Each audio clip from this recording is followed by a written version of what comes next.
தேனி மாவட்ட காவல்துறையில் கடந்த 2018ஆம் ஆண்டு முதல் மோப்பநாய் பிரிவில் பைரவ் என்கிற நாய் பணிபுரிந்து வந்துள்ளது.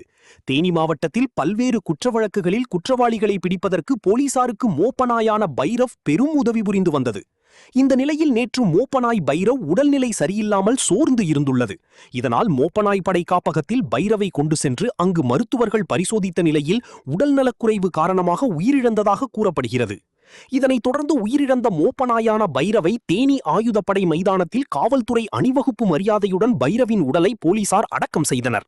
கடந்த 8 ஆண்டுகளாக தேனி மாவட்ட காவல்துறையில் குற்றவாளிகளை படிப்பதற்கு உதவிய பைரவ் உயிரிழந்தது காவல்துறை வட்டாரத்தில் சோகத்தை ஏற்படுத்தியுள்ளது. செய்திகளை உடனுக்குடன் தெரிந்து கொள்ள லைக் பண்ணுங்க, ஷேர் பண்ணுங்க, சப்ஸ்கிரைப் பண்ணுங்க, மறக்காம கமெண்ட் பண்ணுங்க.